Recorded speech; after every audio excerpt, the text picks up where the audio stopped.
Hello everyone, अस्सलाम वालेकुम। Welcome back to another vlog. I hope सब क्या आप ठीक होंगे। अल्हम्दुलिल्लाह मैं भी ठीक हूँ। और यहाँ पर जी व्लॉग स्टार्ट किया है जी मैंने रात को। और यहाँ पे मेरी अम्मी बना रही हैं जी मूली वाली रोटी। वैसे हम लोग रात को खाते नहीं हैं, सुबह टाइम मेरे अब्बू साथ लेकर जाते हैं, तो फिर हम रात को पका के रख लेते हैं क्योंकि गैस वगैरह का इशू है इस वजह से। और मैंने बहुत ज़्यादा जो है ना कोशिश की कि मैं बनाऊं, लेकिन जो है वो मेरे से नहीं बना। फिर मैंने अपनी मम्मी को बोला कि आप खुद ही बना लें जी। वैसे मैं रोटियां बना लेती हूँ, तो जो होती है ना मतलब मूली वाली आलू वाली होगी, ये वाली मेरे से नहीं बनती। और उसके बाद जी यहाँ पे मेरी अम्मी ने ऊपर फेंक दिया था देसी घी। और यहाँ पर साथ में करी थी जी गोश्त को मैरिनेट। और ये मैं क्यों कर रही हूँ ये आपको आगे पता चल जाएगा। और मैंने ले लेना है जी अदरक कह रही हूँ, अदरक लहसुन का पेस्ट भी लेना है, अदरक लहसुन का पेस्ट और साथ में हरी मिर्चें और साथ में ये जो है बारबेक्यू मसाला था, साथ में चाट मसाला था, साथ में ब्लैक पेपर थी और साथ में जो है ना जो मैंने मिक्स मसाला बनाया हुआ है वो है। जब मैं बनाऊंगी ना तो फिर मैं आपको दिखाऊंगी कि क्या क्या मैंने उसमें ऐड किया हुआ है। और यहाँ पे हमने थोड़ा सा ले लेना जी दही, और तकरीबन 1 पाव गोश्त होगा मुर्गी का जो मैंने लिया है, ठीक है। तो ये सारा मसाला जो है हमने इसमें ऐड कर देना और इसको जो है वो अच्छे तरीके से हमने मिक्स कर लेना। मिक्स करने के बाद जी जो चिकन है वो अगर आप इस तरह बड़े बड़े स्लाइस मतलब डालना चाह रहे हैं तो वैसे कर लें, नहीं तो जैसे मैंने जो है वो कटिंग करके छोटे कर लिए थे, तो मतलब क्यूब्स में मैंने इनको काट लिया है। ये देखिए छोटे छोटे कर लिया है। और अब इसको मैं इसके अंदर डाल दूँगी और इसको हम ओवरनाइट के लिए जो है कर लेंगे, मैरिनेट रख देंगे करके।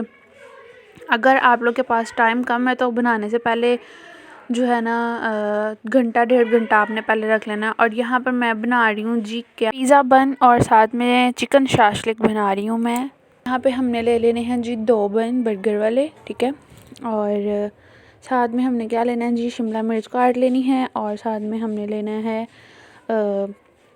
बंद गोभी, ठीक है। जो मैंने रात को मैरिनेट करके रखा था चिकन, उसको हमने थोड़ा से ऑयल में जो है वो फ्राई कर लेना है।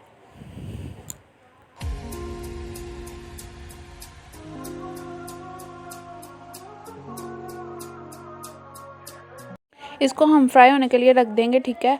और जब ये सारा मसाला जो है इसके साथ ड्राई हो जाएगा ना तो फिर इसको हमने उतार लेना है जी। और साथ में हमने इसकी जो है क्या उसको कहते हैं सॉस तैयार कर लेनी है जी। सॉस के लिए हमने क्या क्या लेना है जी क्या कहते हैं इसको चिली सॉस ले लेनी है और साथ में जो है वो ले लेनी है जी केचप। तो मेरे पास सोया सॉस नहीं थी तो इस वजह से मैंने इसमें ऐड नहीं की। आपके पास अवेलेबल है तो आप इसमें सोया सॉस भी ऐड कर सकते हैं। और यहाँ पर जी ये देखें हमारा जो है वो तैयार होना स्टार्ट हो चुका है। इसको काफ़ी अच्छे तरीके से भून लेना, जो इसका पानी है वो खुद ब खुद ही निकलेगा, आपने कोई इसमें कुछ भी नहीं ऐड करना। और यहाँ पर मैंने जो है वो गोल गोल जो है प्याज काट लिए हैं और साथ में हमने क्यूब्स में प्याज भी काट लेने हैं। इसको अच्छे तरीके से भुनने के बाद यहाँ पे मैंने हाफ़ निकाल लिया था और ये मैंने कुछ बोटियाँ जो हैं वो मैंने इसमें डाल ली। जो सॉस थी हमने बनाई ये वाली तो केचप वाली, वो हमने इसमें ऐड करके इसको अच्छे तरीके से भून लेना है, ठीक है। ये चिली शाशलिक के लिए है, चिकन शाशलिक सॉरी। तो यहाँ पे मेरे पास बड़ी जो है टूथपिक नहीं थी तो मैंने इसमें ही छोटी से गुजारा कर लिया।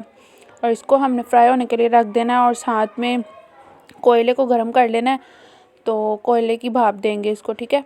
और यहाँ पर जो है बर्गर को हमने ये वाली सॉस लगानी है और चारों को सॉस लगा लेनी है अच्छे तरीके से। और फिर इसके ऊपर जो है जो अब हमने लगानी है जी इस पर शिमला मिर्च, ठीक है। और जो हमने चिकन फ्राई किया है जो उसका ग्रेवी बचे निकलेगी ना वो हमने इसके ऊपर लगा लेनी है एज अ सॉस। बहुत ज़्यादा मज़े के बनते हैं, आप भी ज़रूर ट्राई करिएगा। और साथ साथ मेरे चैनल को सब्सक्राइब कर दें, बेल आइकन को प्रेस कर दें। और मेरी व्लॉग में जो है इंस्टा की आईडी मेंशन कर दी है मैंने, तो आप उसको भी जाके इंस्टा पे मेरे फॉलो कर लें जल्दी जल्दी से। ग्रेवी लगाने के बाद जिसके ऊपर हमने लगा लेनी है जी शिमला मिर्च, ठीक है। आपकी मर्ज़ी है, मेरे पास ऑलिव्स नहीं थे, आप ऑलिव्स भी लगा सकते हैं। और जो हर्ब्स वगैरह हैं आप वो भी इसमें ऐड कर सकते हैं, वो मेरे पास अवेलेबल नहीं थे तो फिर मैंने थोड़ा बहुत ही गुजारा ही कर लिया उसके साथ, समझ लें। और इसके ऊपर मैंने चीज़ डाल के इसको कर लिया जी बेक। थोड़ी देर के लिए पतीले में। और ये देखें जी कितने प्यारे लग रहे हैं। और यहाँ पे हमारे चिकन शाशले भी तैयार हो चुका है। पता नहीं मेरे मुंह से क्या क्या अल्फाज निकली जा रहे हैं। और मैंने थोड़ी बहुत जो है वो इसके ऊपर चीज़ डाली थी, क्योंकि मेरी अम्मी और जो अब्बू है ना वो चीज़ वाली चीज़ को पसंद नहीं करते, इस वजह से मैंने नहीं डाली इतनी। यहाँ पर हमारे ब्लॉग का होता है जी एंड। मिलते हैं जी नेक्स्ट ब्लॉग में। दुआओं में याद रखिएगा। तब तक के लिए अल्लाह हाफिज़। बना के मुझे कमेंट ज़रूर करिएगा।